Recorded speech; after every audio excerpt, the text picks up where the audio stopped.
Des prostituées mineures à l'Elysée et des ventes d'armes en secret, ces scandales vont vous choquer. Vous n'allez pas me croire.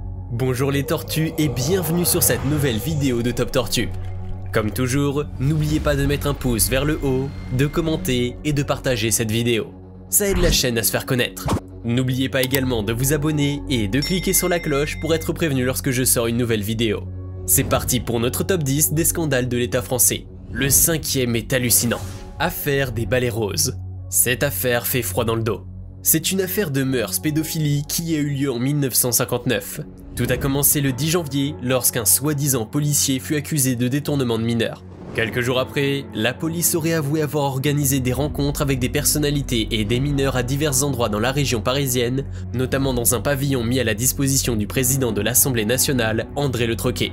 Il fut très rapidement inculpé, ainsi qu'une dizaine d'hommes âgés et fortunés et des directeurs de magasins et de restaurants.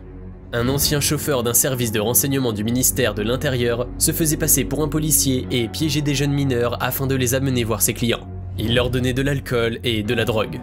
La compagne du président de l'Assemblée nationale André Le Troquet mettait en scène des spectacles qu'effectuaient les jeunes mineurs. Cette affaire a fait beaucoup parler dans la presse et reste un des pires scandales de l'État français. L'affaire du sang contaminé. Cette affaire est un énorme scandale sanitaire. Il a touché de nombreux pays dans les années 1980 et 1990, mais touche particulièrement la France. Cette affaire a eu lieu suite à des infections par transfusion sanguine. Les mesures de sécurité et le retard dans la prise de décision préventive ont laissé de nombreux hémophiles et patients hospitalisés se faire contaminer par le VIH et l'hépatite C à la suite de transfusions.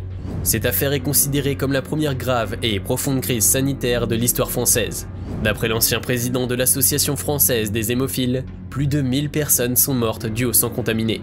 En 1981, des chercheurs découvraient le virus du sida. Il faut un certain temps pour qu'on établisse que ce virus qui tue se transmet par le sang. Parallèlement, des transfusions continuent d'avoir lieu. En 1984, les scientifiques démontrent que chauffer les poches de sang permet d'inactiver le virus. Mais en France, les autorités sanitaires tardent à réagir. Du sang non chauffé et donc contaminé continue d'être distribué délibérément. Affaire Cahuzac. Cette affaire est un scandale politico-financier français mettant en cause le ministre délégué chargé du budget Jérôme Cahuzac en 2012. Mediapart accuse Cahuzac d'avoir des fonds non déclarés sur un compte en Suisse puis à Singapour. Cahuzac campe sur son déni et clame à plusieurs reprises son innocence, y compris devant les députés de l'Assemblée nationale. Plusieurs personnalités demandent à Mediapart de divulguer ses sources et de publier des preuves de ses accusations. Le jour même, François Hollande annonce le départ de son ministre du gouvernement. Cette affaire reste sous le feu des projecteurs pendant plusieurs semaines. De longs débats et des investigations mettent en cause l'ensemble du gouvernement et poussent Cahuzac devant les tribunaux. Le 2 avril 2013, il finit par avouer ses faits devant les juges d'instruction et est mis en examen pour blanchiment d'argent provenant de fraude fiscale.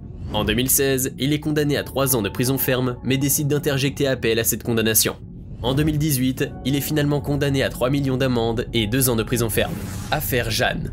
Cette affaire est ouverte en 2014, impliquant le Front National et portant sur des soupçons d'escroquerie et de financement illégal de campagne électorale. Le micro-parti de Marine Le Pen, Jeanne, est soupçonné d'avoir 2 activités principales. Facturer des kits de campagne à des candidats du FN et leur prêter de l'argent. Tout un système avait été mis en place et a permis au parti de détourner 10 millions d'euros pour les campagnes législatives et présidentielles de 2012.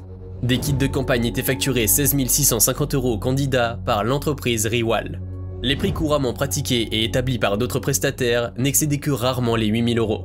Les marges de la société Riwal, qui étaient entre 40 et 50%, sont payées par Jeanne et, finalement, par l'État, qui finance les campagnes de candidats ayant obtenu plus de 5% des suffrages exprimés.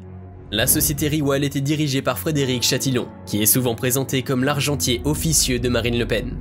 Des procès ont eu lieu et le tribunal condamne Frédéric Chatillon à 30 ans de prison, l'ex-comptable du FN à 2 ans avec sursis, le trésorier de Jeanne et Riwal à 100 000 € d'amende, ainsi que plusieurs autres complices dans cette affaire. Affaire des écoutes de l'Elysée. L'affaire des écoutes de l'Elysée s'est déroulée de 1983 à 1986, sous le premier septennat de François Mitterrand. Au lendemain des attentats de la rue des Rosiers en 1982, des proches de Mitterrand demandent au directeur de la DGSE, qui est la Direction Générale de la Sécurité de l'Intérieur, de mettre au service de l'Elysée des technologies d'interception de communication. Le directeur refuse d'espionner les citoyens français. De plus, Mitterrand s'inquiète de la sécurité de sa fille cachée et pense que le journaliste ayant découvert la fille est en contact avec des groupes terroristes pouvant faire pression sur le président. Mais de nouveau, le président de la DGSE refuse de s'occuper de la sécurité de la fille de Mitterrand. Le président crée donc une cellule de sécurité afin d'établir des fiches d'écoute et d'espionnage sur différentes personnes dont les citoyens français. Les systèmes d'écoute téléphonique étaient déjà pratiqués dans le passé, notamment pendant la guerre d'Algérie. Le scandale éclate en 1993 dans la presse et 12 personnes sont inculpées en 2005. Affaire Clearstream. Cette affaire est une affaire de l'État français apparue en 2004. Un petit groupe de politiciens et d'industriels tente de manipuler la justice afin d'évincer des concurrents en voulant faire croire à l'implication de ceux-ci dans le scandale des frégates de Taïwan. Le juge qui enquêtait sur le scandale des frégates de Taïwan reçoit en 2004 des lettres anonymes prétendant l'existence d'un réseau international qui avait ouvert des comptes bancaires dont de nombreuses personnalités telles que Sarkozy et des industriels pour faciliter les transferts d'argent des frégates. Mais ces révélations auraient été trafiquées afin de nuire à Sarkozy qui se présentait aux élections présidentielles face à Villepin. Clearstream était le nom de la banque luxembourgeoise où les comptes étaient ouverts. Une enquête sur la fiabilité du corbeau a été lancée en 2005. Villepin est mis en examen en 2007 pour complicité de dénonciation calomnieuse et abus de confiance, mais est relaxé en 2010. Jacques Chirac a donné des instructions dans cette affaire. Il refuse de venir à la convocation des juges en juin 2007. Des notes du général Rondeau sont retrouvées par la justice et indiquent que Chirac souhaitait balancer Sarkozy. Ce fut une affaire médiatisée et un vrai scandale. Affaire des ventes d'armes à l'Angola. L'État français est vraiment source de beaucoup de scandales.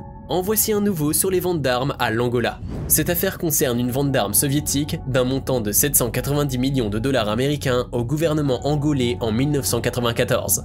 La justice française reproche à plusieurs personnalités françaises d'avoir vendu des armes sans l'autorisation de l'État français. L'Angola tient une élection présidentielle en 1992. Dos Santos, contre toute attente, obtient 49,5% du suffrage de l'élection, mais Savimbi, qui est son opposant, ayant obtenu 40,6%, déclare que l'élection n'est pas équitable. Son mouvement lance une guérilla et se rapproche de la capitale. Dos Santos sollicite un ami afin d'obtenir des armes de la part du gouvernement français pour faire face à Savimbi.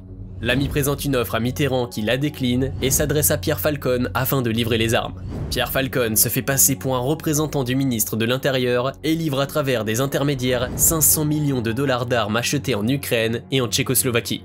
36 personnes ont été condamnées suite à ce scandale. Affaire des paillotes. Cette affaire est le nom donné à une affaire politico-juridique en Corse suite à un incendie nocturne d'un restaurant sur une plage.